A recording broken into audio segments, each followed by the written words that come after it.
This week on Inside the Headset, we are featuring Adam Waugh, the head coach at Southeastern University. Coach Waugh discusses his coaching journey, his family of football coaches, and the influence of former coaches and the AFCA. If you like this podcast, make sure to follow us wherever you get your podcasts, and don't forget to subscribe to our YouTube channel to watch new episodes each week. Now, let's get inside the headset with Coach Waugh.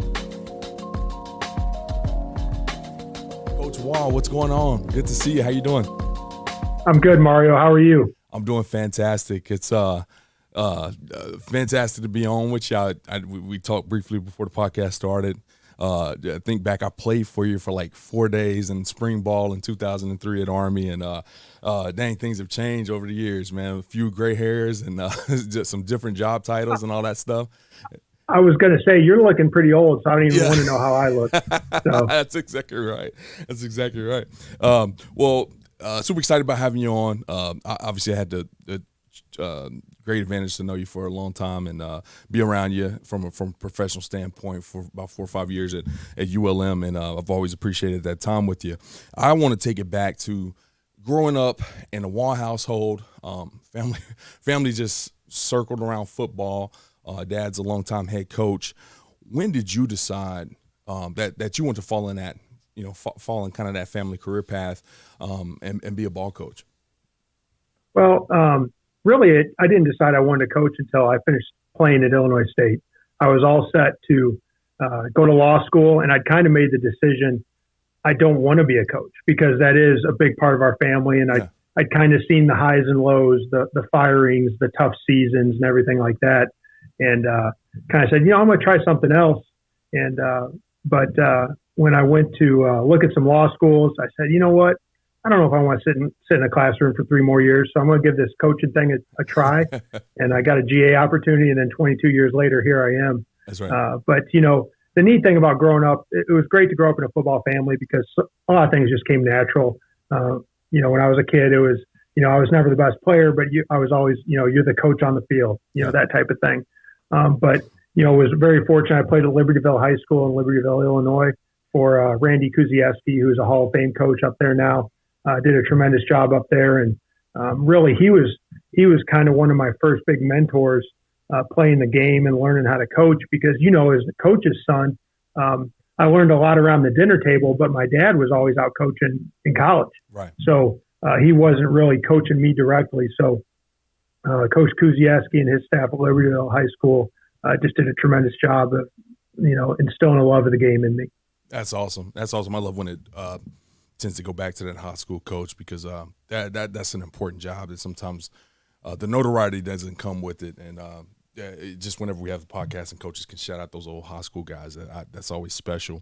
Now, I think what's cool, and you mentioned that, I honestly would have guessed that you would have said, well, I always knew I wanted to coach because that's what we did, but you actually kind of started off going the exact opposite way, seeing some of the volatility, just some of the realistic stuff that happens in this coaching profession, getting hired, getting fired, moving away, been away for long periods of time on the recruiting trail, all that kind of stuff, missing games. How is that giving you an advantage, as you move through the profession? And I give you an example. My dad didn't coach. Nobody around me had coached at that level. The first time seeing some of that stuff happen, it's a little like, wow, dang, our receiver guy just got let go, and it's kind of nerve-wracking a little bit. How did that prepare you a little bit for the profession? Yeah, I think it does. And, I was ready for those instances where it happened. I think you can deal with those highs and lows as long as you have a strong confidence and faith that you're doing the right thing for the right reasons. I learned early on that if you're just in coaching to chase the logo on the golf shirt, it's probably not going to end really well for you. But if you love coaching and you do it for the kids, and you do it for the right reasons, then I think it all tends to turn out. I've never seen a really good football coach that does it for the right reasons ended up unemployed. You're going to find a job somewhere, and I believe the cream always rises to the top. What I've learned throughout my career is, as a young coach, I was fortunate enough to be at the Division I level at an early age, which was great. And when I was young and naive, I thought that was just going to last forever. And I realized through the kind of my stops and the ups and downs of this profession that it's okay to be at a lower level. It's okay to be at a higher level. As long as you're a good football coach and you're doing it for the right reasons, and you're there for the kids, that, the golf shirt you're wearing doesn't really matter, in my opinion. Absolutely right, Coach. Now, I want to transition that question just a little bit, because you do have a unique deal going on with your dad being a longtime head coach. I mean, your brothers are just everywhere around all different levels of the game.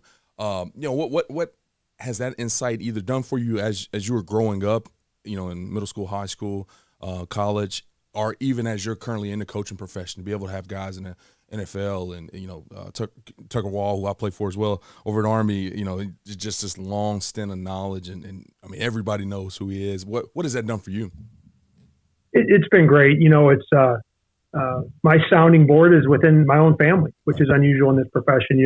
My dad, Maury Waugh, he coached till he was 80 years old. Okay. He coached for 58 years and loved every second of it. He'd still be doing it if he could. And he's truly been my biggest mentor in the game. I can still call him today. I called him last week. I said, we're messing around with this punt team scheme. What do you think? And he's like, let me check my old notebooks. And I mean, it's unbelievable, the resources that he gives me. So he's been awesome, and he's so supportive, never pushy about anything, but always there when I need him. My brother Tucker's been in West Point for over 20 years now as a running backs coach, and now the director of recruiting. And then my brother Ethan is the assistant GM with the Jacksonville Jaguars. So a lot of resources there and a lot of helpful things. But at the end of the day, it's just family. I'm just a son and a brother to those guys, and we just love talking football. It's kind of the common bond in our family. Yeah. So I'm trying to imagine, a few years back, you guys all sit down at the table for Christmas. If somebody's not bowling or whatever else is going on, but when you guys all get together, how much football talk actually occurs, or at that point in time, you're so used to it, you actually get to enjoy, some family time? No, it's a bunch of football junkies. It's a lot of drawing on napkins at the dinner table. Yeah. It's a lot of watching games on TV and criticizing what's going on, and it's a lot of discussion. Basically, the wives and my mom would just step aside and do something else because they're like, they're in football mode. We're just going to leave them alone. That sounds about right. Well, let's transition a little bit to you personally. One of the things, and it's crazy because like I said, I've known you for a while and kept up with your career, especially since we've both left ULM. And I guess when I really sit back and look at your career, I didn't realize that you've been at Pitt. You were at Army, Cal Poly, ULM, Northwestern State, Jesuit, Calvary Christian, and now currently at Southeastern. Having just that variety of experience at all different levels. A lot of times you see guys maybe in one part of the map, they have a bunch of different jobs, or they, you're east to West Coast, all levels. Even I didn't realize you coached tight ends at Northwestern, so I didn't know you jumped on the offensive side of the ball for a little bit. Just all this experience. What are one of those stops where you had a lot of growth, where you got better as a football coach, either because you were young or just because the experience was just that unique, or you're on the other side of the ball? What is one of those stops that kind of always stands out to you? Sure. Well, like you said, every stop is unique in its own right, and I learned this from Todd Berry a long time ago. No job is perfect. Mm-hmm. So make the best you can, do the best you can do at every stop. I was fortunate enough to do it as a GA at Pitt. I learned hard and fast what college football is about, and learned how to be a professional and how to attack things. When I went to Army, I made it through 3 head coaches. I worked for Todd Berry, Bobby Ross, and Stan Brock. So I kind of learned the reality of the business and getting hired and fired. And Bobby Ross was a tremendous influence because his experience taught me how to be a super organized and detailed coach. And then obviously working for Coach Berry again at ULM, just my growth was tremendous there from a position coach, doing stuff off the field for him, all the way ending up as a defensive coordinator. So that was great as well. But I tell you, Mario, the best experience I had in coaching was at Sterlington High School in Monroe, Louisiana. So we got fired at Monroe, mm-hmm. and I went off to Northwestern State for 1 year and was commuting back and forth. My family stayed in Monroe, and it was kind of hard on my family. I had 3 young kids at the time. So I decided to dip into the high school ranks for the first time. And, I'd always said, I don't want to coach high school. It doesn't seem that exciting, doesn't seem that big time, et cetera, et cetera. But there was a high school called Sterlington right next to my house. Lee Doty was the head coach. He's still the head coach there. He said, hey, I got a defensive coordinator linebacker job. So I interviewed, talked about it. I said, you know what, I guess I'll do it. And I was a little bit reluctant at first. Mm-hmm. And I'm like, I don't know, if this is the route I want to go. They put me in the classroom. I was teaching social studies, had no idea what I was doing, never coached high school kids before. And to this day, I think it was the best job I've ever had. It was so invigorating to be around a bunch of kids that didn't know anything about football, some kids, the young kids. And they really need you at that level. Right. And I realized that I could really help develop kids. Sterlington was a great place. We won 10 games. We were 10-0 in the regular season, went to the Final 8 in the state. And it was big-time high school football, and I really, really enjoyed it. And the one thing I learned that year is if you love coaching football, it doesn't matter what level. And that was good. I learned that it's okay to be the guy that takes the dummies out of the shed before practice. Yeah. I learned it's okay to be the guy that fills up the water bottles. Like, it turns out that stuff didn't bother me because I just wanted to be out there coaching the kids. And the other thing I found out there as well is, you're around Division I coaches for a long time, guys that are so-called gurus in the game. Right. And you really respect those guys. But I learned sitting around the Sterlington High School field house that those guys can coach ball just as good, in sometimes cases, if not better, Absolutely. than some of the big-time name guys. And I learned there's a lot of good football coaches out there, and they accepted me, and it was just a great experience. There's no doubt about it. On a podcast before, I've always appreciated my my first couple years at the high school level, because you didn't control who walked through the doors, and so you did have to be able to adjust on the fly and adjust schemes. And we got a big time quarterback this year. No, we don't. The following year, you just have to stay on your toes. And so I've always appreciated that, and that's awesome. There's always saying, like, there's no growth in the comfort zone. There's no comfort in the growth zone, and it sounds like you kind of got out of your comfort zone a little bit, taking a job that you might have been reluctant to.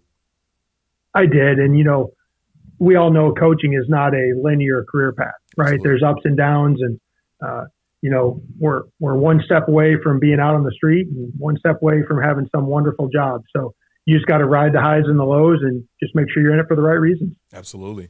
And, we'll come back to just bouncing through your career a little bit, but there was a unique reason of why you were so rooted to Monroe. Your wife, Christy, who's a fantastic woman, was doing some amazing stuff, like shaking the bell at the New York Stock Exchange. If I'm remembering that correctly, I mean, she's doing some awesome stuff, and it was important to kind of take her career path into consideration as you were kind of navigating that transition from ULM. So just a little bit, what was that like in that decision making on sticking around Monroe and coming back from Northwestern State to actually take that job at Sterlington?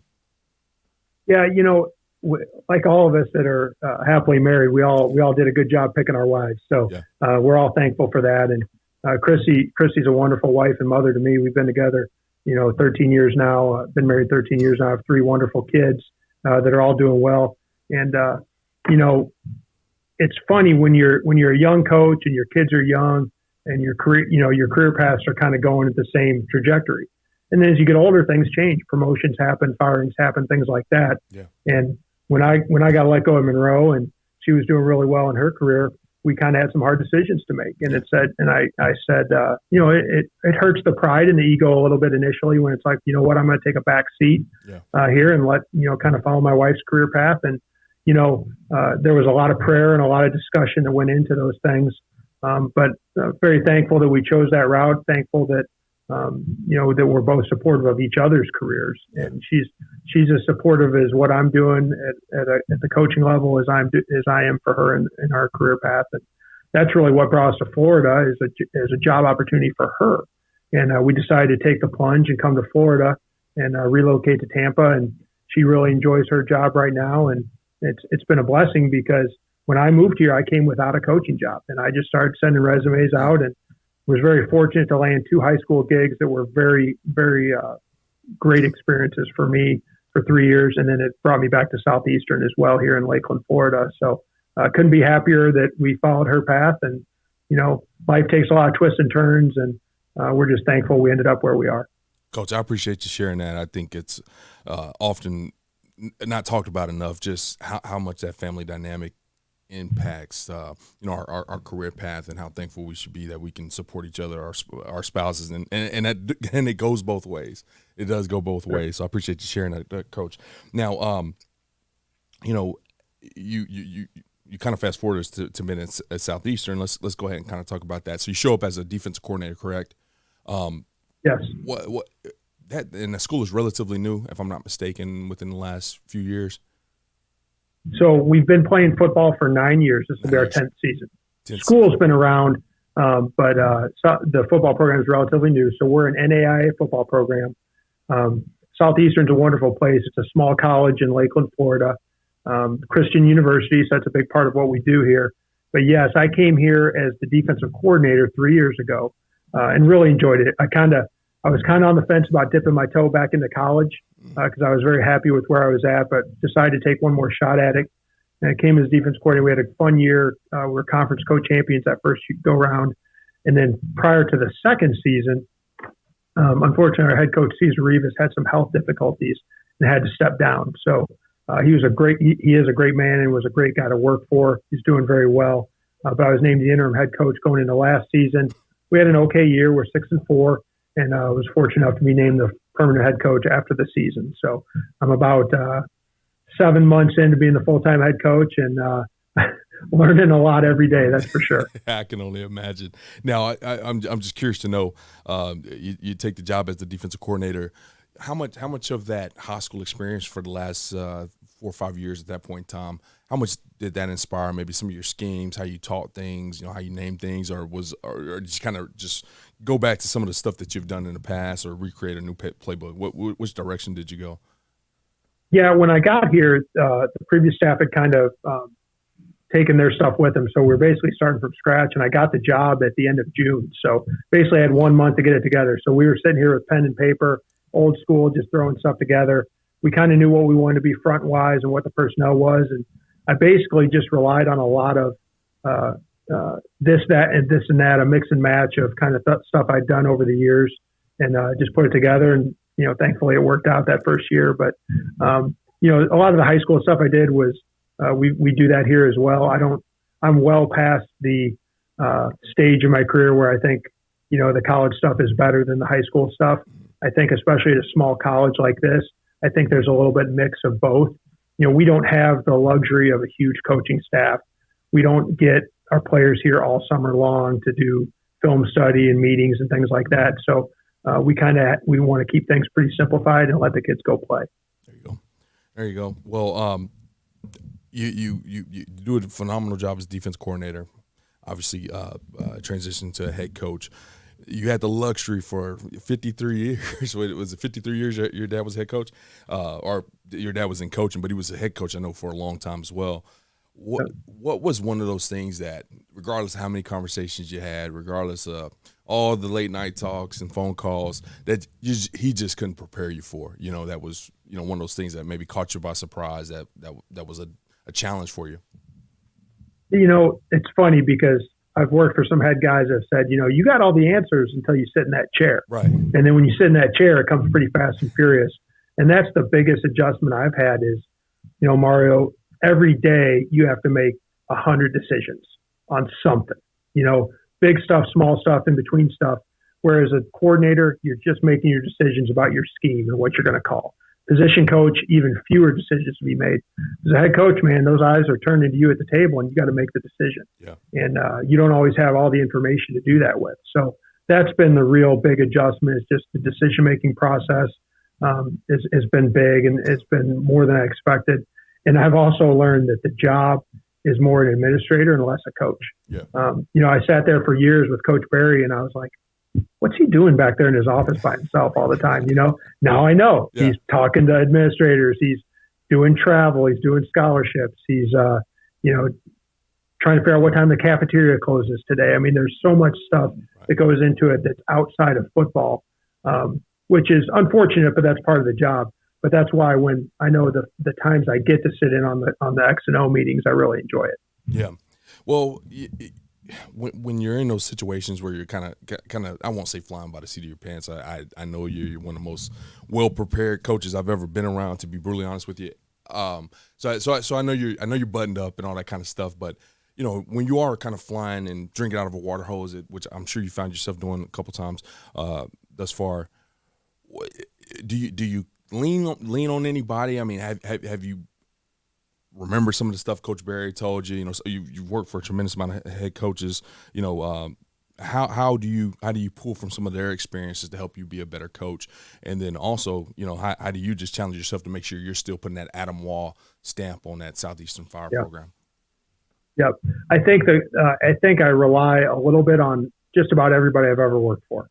You know, I had Tim Walsh at Cal Poly, all the guys I mentioned, Stan Brock at Army, you know, but I find myself sounding a lot like my dad. Really? And I find myself sounding a lot like Todd Barry. Yeah. Because I lived, obviously raised by my dad and played and worked for Coach Barry multiple times. So it's funny, I'll chuckle to myself. I'll sit there and I'll feel myself say something like a phrase or a comment or a certain way. Yeah. Like, gosh dang, that sounds just like Coach Barry. Yeah. You know, but you know what? Those are my mentors. Those are my role models. So I think that's a good thing. But I have plenty of people to call and reach out to about things when I need help.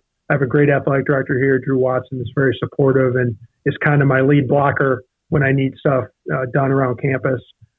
But ultimately, I think, you know, I'm 44 now, so I think I've been around at enough places to feel confident that, yes, I can do it my way and put my personal spin on things and feel comfortable doing that. And then obviously we have a great staff here. I got 2 wonderful coordinators and a bunch of really good assistants that support my vision in the program. And we got a lot of work to do, but we're trying to build this thing the right way. That's great, Coach. Well, once again, congratulations on getting the gig and your success there. The 3rd head coach in school history. That says a lot. So, I'm super, super proud of you from afar. I know Coach Barry certainly is as well. But I wanted to kind of end the podcast here. You've been able to be around Coach for a while, as you just mentioned, you know, as he's the director of executive director here at the AFCA. Just want to talk a little bit about the AFCA and some of your personal experiences. You know, oftentimes we end up talking about our first year and just the first time being there and just seeing the amount of coaches and wondering if you can survive the industry. Do you have anything that you remember from your early AFCA days that you know, especially as you look on yourself now as a head ball coach?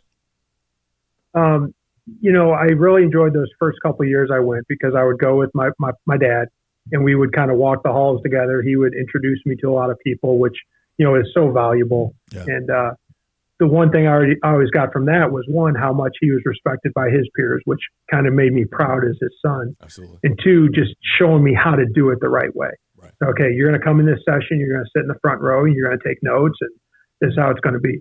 Well, like every other young coach, I was totally wide-eyed. I said, you know, there's that national championship coach, there's the Michigan coach, there's, you know, whoever walking down the hall or getting stuck in the elevator with. So all those moments were really exciting. But my brother Tucker had a good story with me once. He was walking with me to lunch or something, and we were at the I think it's called the Anatole in Dallas. Mm-hmm. They used to do it there, and it's a big open hotel. And he looked up, and there was some guy way up, leaning over the railing way up high.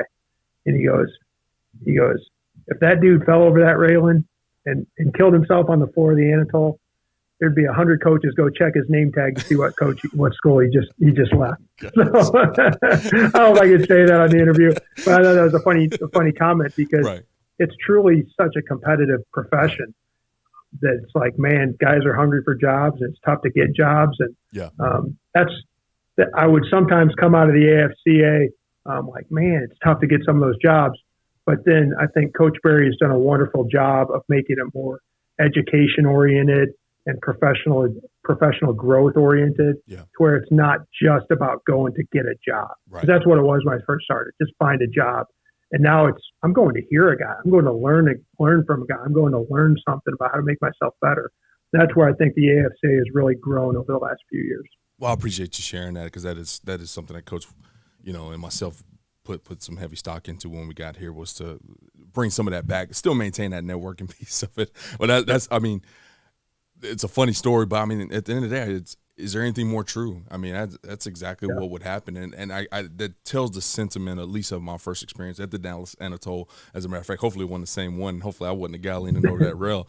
But yeah, that was the realization that I'm at the point now, if a wide receiver job is open, that every wide receiver guy in this deal will have some interest in it. You know, how do you separate yourself? You know, how do you continue to grow? How do you become better? And luckily enough, I realized how important education was. You're not going to be a good coach if you don't continue to kind of grow. And so that's why that AFCA part has always been important to me. Well, Coach, I appreciate you sitting down, taking some time with us. You know, I've said this to you before, you know, as a young coach, just watching you work, man, that was so helpful for my development as a coach. I know I'm out of the game now, but it was helpful as my development to see you know, you were still a young guy to me. You know, at that point in time, you were, I guess, about 6 years older than me. Just like, look how buttoned up he is. Look how he moves through the office. Always professional, always knowledgeable. I mean, the amount of all conference players that you kind of put through at ULM while we were together. And I know you've done the same everywhere that you've been. It's just been a tremendous kind of role model for the young coaches that you've been around. So I appreciate you. And if you don't mind, if you got social media, I don't know if you're still a social media guy or not. If you got any Twitters or any accounts you want anybody to follow to keep up with you or ask questions, feel free to share now. Man, I don't get that question too much. I don't get that question. You need to follow SCU Fire Football. There you go. There you go. All right, we'll make sure to link that in the show notes for you there, Coach. I knew I might catch you by surprise on that one. But yeah, once again, Coach, I truly appreciate it, and best of luck the rest of the summer, and look forward to seeing you there in Nashville for our next convention.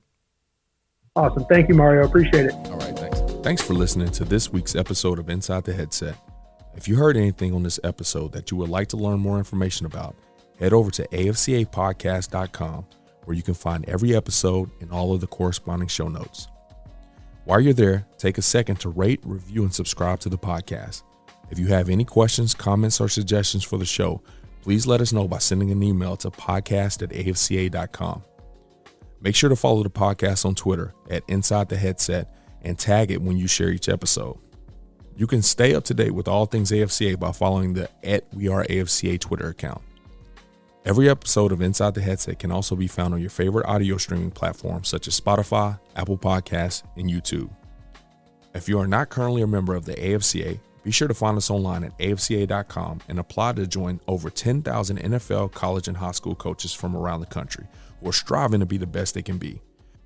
With an AFCA membership, you gain invaluable access to the annual AFCA convention, the bi-monthly magazine, and the new and improved digital library, which contains thousands of videos and articles contributed by hundreds of current and former football coaches. You can also visit afcainsider.com to sign up for our free weekly email newsletter on the right-hand side of the screen. It comes out every Tuesday at lunch and is filled with great articles and stories written by many of the same coaches you hear on the podcast. It's geared to help you become a better coach tomorrow than you are today. Be sure to connect with me on Twitter at Coach Mario Price, and remember, the AFCA is not just an annual convention. It is an association that continually promotes education, guidance, and networking. But it is also so much more than that. The AFCA is about celebrating the past and educating the future. It is about developing great coaches who will produce great teams and even better people. So invest in your skill set and impact today by engaging with the AFCA.